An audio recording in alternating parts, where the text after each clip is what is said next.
graders, you've chosen to revise today and to think about your storytelling voice. Your storytelling voice is what conveys the mood or the tone or the emotions in your story, so it's super important.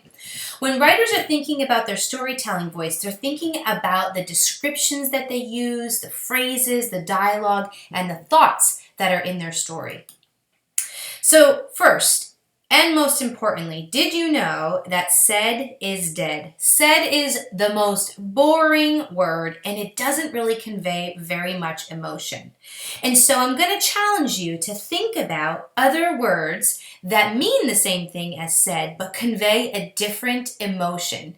We can use these in dialogue tags. Now, a dialogue tag is the little phrase that comes after dialogue. It says how a character says something. And so instead of saying he said, we can say he declared, he groaned, he screamed, he squeaked, he whispered. And so all of these words can help us convey emotion and tone in our story. So let's take a look. Let's imagine that a character in your story needs to greet another character. So you're going to think about what feeling does your character feel in this moment, because that will change how they say the word hello. And it'll change how their voice sounds. And so you want to use words in your dialogue tag that let the reader know exactly what the emotion is. So let's imagine your character is excited. Maybe you would write, "Hello!" she boomed with a smile from ear to ear.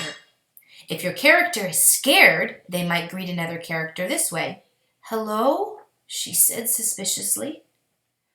If your character is shy, you could write, "Hi," she whispered in a small voice. Or sad.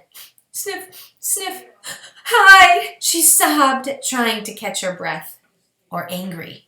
"Hi," she snorted, rolling her eyes. Do you see how those words snorted, sobbed, whispered, boomed?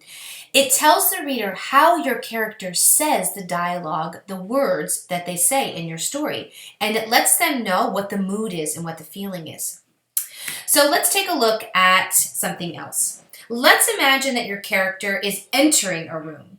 So this time we're going to think about the verbs that we use to describe the action. So we just don't want to say he walked in the room. We want to think, what in this part of the story, what is the mood? Maybe the mood and the tone is kind of scary. So you might write it like this. He opened the door and slowly crept inside. Or maybe if this part of your story, the tone is really surprising. So you could write it this way. He threw the door open and leaped into the room.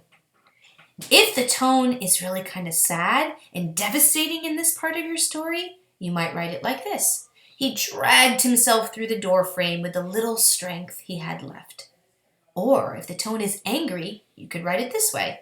He stomped right into the room and slammed the door.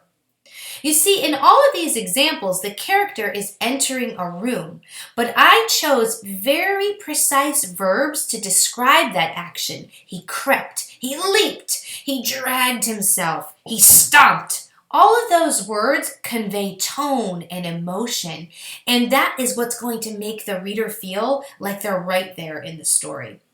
So right now, I want you to think about your story and think about the words that you could use in your story, more precise verbs to describe exactly what's happening in that moment, how your character is moving or how your character is saying what they're saying.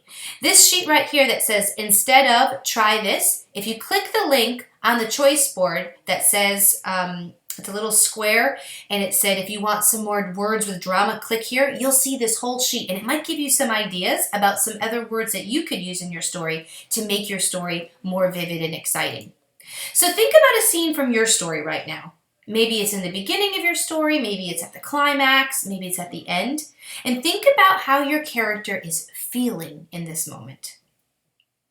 And then think about what the mood or the tone is in this part of your story. Is this like a surprising part? Is it a sad part? Is it an exciting part? And then think about the dialogue tags. Remember, said is dead. Or precise verbs that show the feeling or the mood in that part of your story. I promise you, by doing these things, you are really going to have a storytelling voice and it will make your story come to life.